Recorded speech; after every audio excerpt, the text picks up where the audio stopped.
Ladies and gentlemen, welcome to today's edition of physics. In this video, I'm going to prove where the hunter needs to aim to hit the monkey. So again, if you remember the situation, the hunter is going to shoot at the monkey. The monkey is smart, knows the hunter is going to shoot him, so thinks to himself, if I don't want to get shot, I'm going to drop out of the tree the moment the bullet leaves the barrel of the gun. So the moment the bullet leaves the barrel, the monkey is going to drop out of the tree, and I need to figure out where am I going to aim to make sure that I hit the monkey who's going to drop out of that tree as he's falling. So where do I got to aim to hit George as he's falling out? So you can see that I've set up my data charts for bullet and monkey. I'm going to go ahead and fill in what I know. If my gun shoots with a speed of v0 at an angle theta, I have the components of the velocity. Filling in the x direction, I know that the acceleration in the x direction is always going to be 0.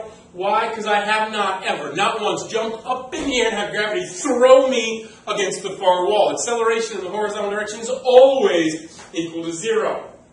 The horizontal distance, the displacement traveled, is going to be d. The monkey's going to drop straight out of the tree. Due to gravity, acceleration is g. In the y direction, the bullet's also going to be under the influence of gravity. As the bullet travels over and down, the bullet is going to be displaced up a displacement, delta y sub bullet. The monkey will be displaced down a distance of delta y monkey. Given that the monkey starts h high above, I'm going to rewrite this displacement of the bullet as y, and the displacement of the monkey as h minus y, giving me the leftover piece. But now I've got an issue. The bullet is being shot up, displaces up, gravity acts down. These point in opposite directions, so they must have opposite signs. I'm going to choose downward to be my positive for sign convention, making my initial velocity and my displacements both negative.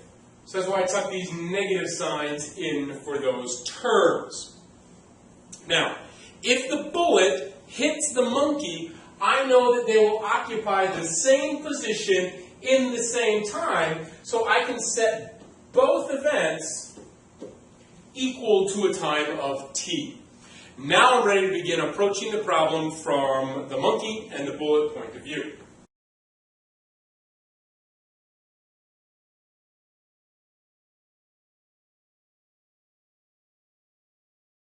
Displacement of the bullet up a displacement y is equal to 1/2 gt squared plus v0 t, velocity in the y direction. For the monkey, it falls straight down, it follows the same term, but it has no initial velocity.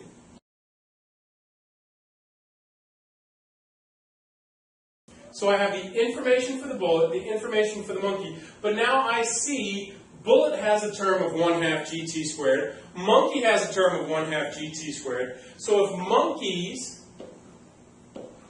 1/2 gt squared is h minus y, I can substitute that in over there. I want to look at this time, and I can see from the x direction what that time is going to be. So now I'm going to look at the bullet.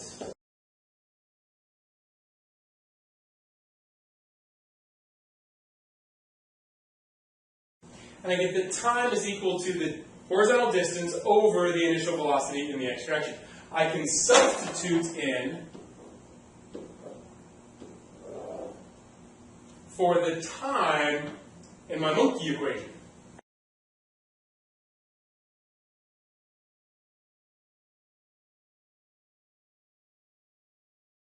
And now I can clean some things up from this equation. I have a negative y on this side and negative y on that side.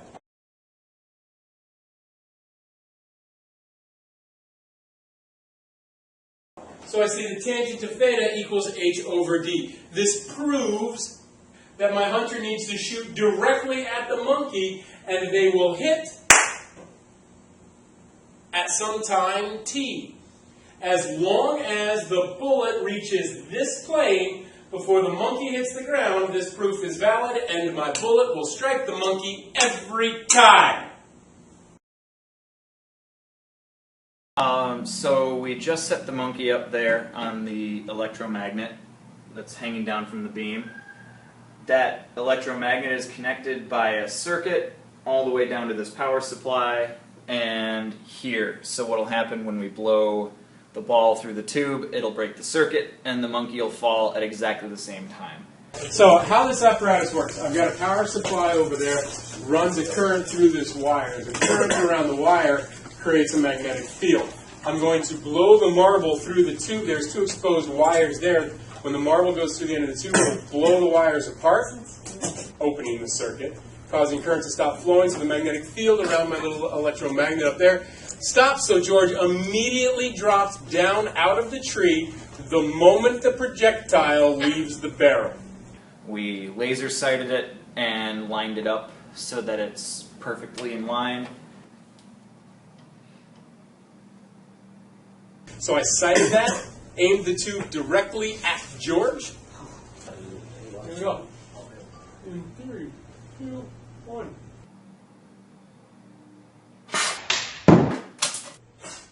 Oh!